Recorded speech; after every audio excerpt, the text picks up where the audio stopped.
Welcome to Ali's English club dear friends. आज हमारा जो टॉपिक है वो इफेक्टिव रीडिंग और फ्रूटफुल रीडिंग है। और उसमें हमने ये चीज़ भी सीखनी है कि रिटेंशन किस तरह से करनी है, क्योंकि रिटेंशन ऑफ द टॉपिक, आपने जब टॉपिक पढ़ा और उसके बाद कोई एक वीक गुजर गया, एक मंथ गुजर गया, या हाफ ऑफ द ईयर गुजर गया, उसके बाद जब हम उसको रिकॉल करने की कोशिश करते हैं तो हम ये देखते हैं कि ओके, अब तो टॉपिक दोबारा पढ़ना पड़ेगा। So this is a grave issue, this is a grave issue जो तमाम स्टूडेंट्स की तरफ से फेस करना पड़ता है, तमाम स्टूडेंट्स को फेस करना पड़ता है। तो इसका हम हल देखना चाह रहे हैं आज, कि रीडिंग इफेक्टिव कैसे की जाए और उसकी रिटेंशन किस तरह से की जाए। इसके लिए जो वर्ल्ड बेस्ट मेथड है और रिनाउंड मेथड है वो है SQ3R। SQ3R means R, R and R. S stands for survey, Q question, R, पहला R जो है वो है read, दूसरा R retrieve और तीसरा R रिवाइज। हमने ये सिस्टम सीखना है कि ये सारा सिस्टम वर्क कैसे करता है। एंड वंस आप इस सिस्टम को सीख लेते हैं और इसको प्रैक्टिस करना शुरू कर देते हैं तो आपके लिए रीडिंग और उस पढ़े हुए मटेरियल को रिटेन करना, और जब कभी भी आप उस पर बात करना चाहते हैं या आप उसको लिखना चाहते हैं, वो बहुत ही आसान हो जाएगा, बहुत ही आसान हो जाएगा एंड बहुत ही इफेक्टिव हो जाएगा। सुनने वाले और पढ़ने वाले दोनों के लिए बहुत ज्यादा इफेक्टिव भी हो जाएगा। Now we come to the very first point SQ3R में से, सर्वे। सर्वे का मतलब ये होता है कि जो आपने टॉपिक सिलेक्ट किया है और उसके लिए जो कंटेंट आपने चूज किया है, that can be a book और आर्टिकल या कोई वीडियो लेक्चर, उसके बारे में आप यूं कीजिए कि सबसे पहले उसके टाइटल्स देखिए। दिस सिस्टम इस सर्वे में ये सिस्टम कहलाता है स्कैन करना। मोर और लेस ये पीस ऑफ राइटिंग का सीटी स्कैन ही होता है कि हम उसमें सबसे पहले उसका टाइटल देखते हैं, उसको पढ़ते हैं, देन हम उसकी सब हेडिंग्स पढ़ते हैं। सब हेडिंग्स पढ़ लेने के बाद हम उसमें जो पिक्चर्स हैं उनको देखते हैं, देन जो डायग्राम्स हैं उसके अंदर, चार्ट्स हैं या ग्राफ्स हैं, उनको देखते हैं। वो देख लेने के बाद एक सबसे इंपॉर्टेंट काम है कि आप पीस ऑफ राइटिंग का इंट्रो पढ़ते हैं, इंट्रोडक्टरी पैराग्राफ पढ़ते हैं और कंक्लूडिंग पैराग्राफ पढ़ते हैं। किसी भी अच्छे पीस ऑफ राइटिंग के इंट्रो और कंक्लूजन के अंदर ऑलमोस्ट सारा कुछ पढ़ा हुआ होता है कि उसमें क्या बात की गई है। सो इंट्रोडक्टरी पैराग्राफ और कंक्लूडिंग पैराग्राफ जो है उसको पढ़ लिया। उसके बाद में हम सारे पीस ऑफ राइटिंग में जो बोल्ड वर्ड्स हैं या इटैलिक वर्ड्स हैं उनको पढ़ते हैं, वो देखते हैं वो क्या चीज है। उसको समझ लेने के बाद हम हर पैराग्राफ का टॉपिक सेंटेंस और उसी पैराग्राफ का कंक्लूडिंग सेंटेंस पढ़ते हैं। और पीस ऑफ राइटिंग के अगर कोई फुट नोट्स हैं तो उसको पढ़ते हैं।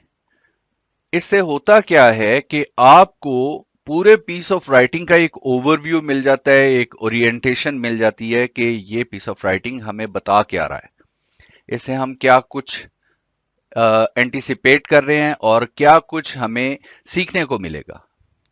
तो स्कैन कर लेने के बाद नेक्स्ट स्टेप आ जाता है आपके पास क्वेश्चन। अच्छा, क्वेश्चन एक ऐसा स्टेप है कि अगर इसको मिस कर दें तो हमारा ये SQ3R सारे का सारा बेकार हो जाएगा। We won't get anything out of it.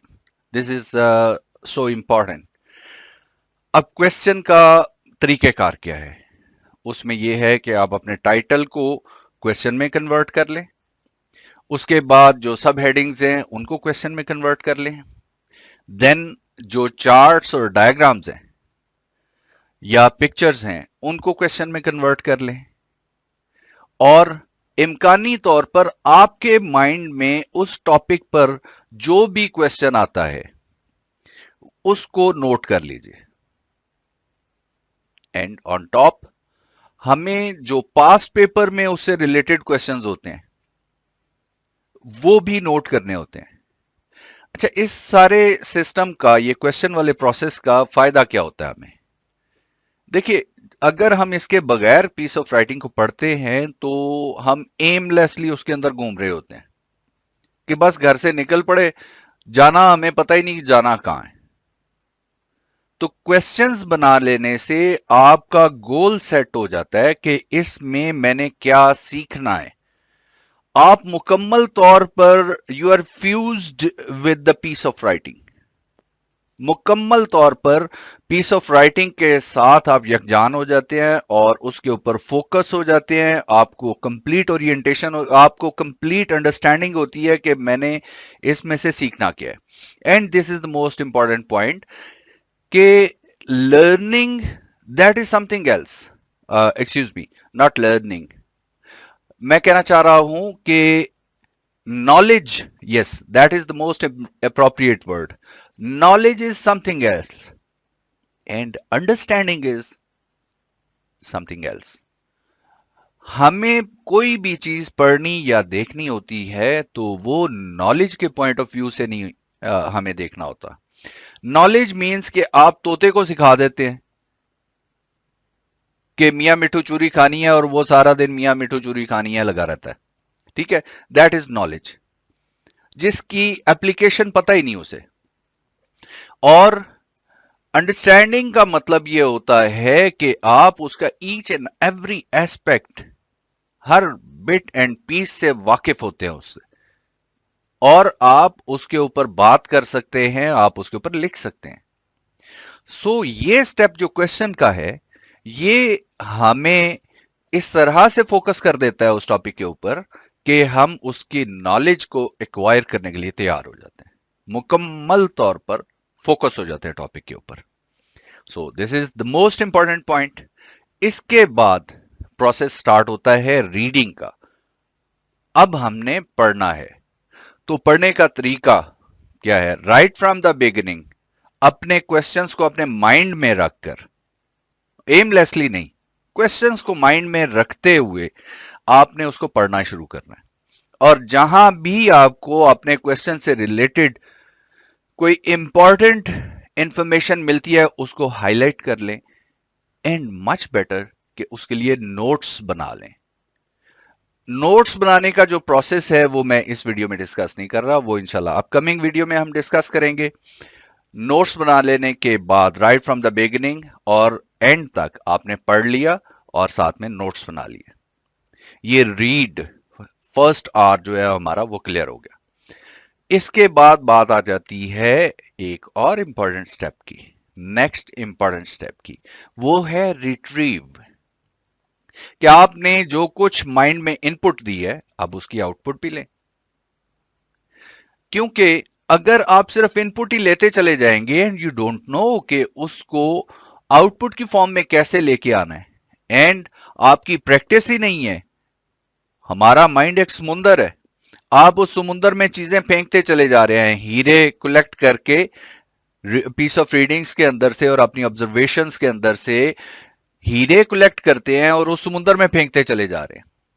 Okay, आपके पास बहुत सारा खजाना है, बट अगर आप सही वक्त पर उसको यूज नहीं कर सकते तो what's the fun in it, इसका फायदा क्या है? तो रिट्रीव ये वो प्रोसेस होता है कि आपके माइंड का जो समुंदर है जिसमें आपने कीमती चीजें स्टोर की हैं उन्हें सरफेस पे लेके आना, दिस इज कॉल्ड रिट्रीवल। तो जो आपने पढ़ा है उसको फौरी तौर पर रिट्रीव करें। उसका तरीका ये है, बुक को क्लोज कीजिए। बुक को क्लोज करने के बाद अब आप you must imagine, rather you must meditate, eyes को क्लोज कीजिए and be peaceful and think what was the title. ठीक है, इसके ऊपर मेरा क्वेश्चन ये था, इस क्वेश्चन का टू द पॉइंट आंसर क्या बनता है? उसके लिए जो सब कुछ आपने पढ़ा है उसके मेन पॉइंट्स अपने माइंड में लेके आइए और उनको बारब्त जुमलों की सूरत में सोचना शुरू कीजिए। इस तरह से उस किसी भी एक क्वेश्चन के बिगिनिंग से, जो क्वेश्चंस आपने बनाए थे उसकी बिगिनिंग से लेके एंड तक आप उसका आंसर पूरी तरह से सोचिए, ये बात जहन में रखते हुए कि ये मैंने किसी को एक्सप्लेन करना है, और ये नहीं कि एक दूनी दूनी दो दूनी चार वो टेबल सुनाना है। No no no, not at all. इस तरह से सोचिए कि आपने वो टॉपिक समझाना है किसी को, सिंपल बना के, क्लियर बना के, और रेलेवेंट बातें करके, सिर्फ इधर उधर की बातें करके नहीं, और इफेक्टिवली इस तरह से आपने समझाना है कि दूसरे के दिल में वो बात नक्श हो जाए या पत्थर पर लकीर हो जाए। तो अब इस तरह से हमने मेडिटेट करना है कि सोचना है, okay this was the title and इस पर ये क्वेश्चन बनता है, और इस क्वेश्चन के आंसर में मेरे ये मेन पॉइंट्स आएंगे। उन सारे मेन पॉइंट्स को सोच लीजिए, ऑर्गेनाइज कीजिए अपनी सोच में, और फिर उसके बाद में उनको सेंटेंसेस की शेप देनी शुरू करें, उनमें अच्छे सूटेबल वर्ड्स प्लेस करें, और सेंटेंसेस का स्ट्रक्चर बिल्कुल क्लियर अपने माइंड में बनाइए।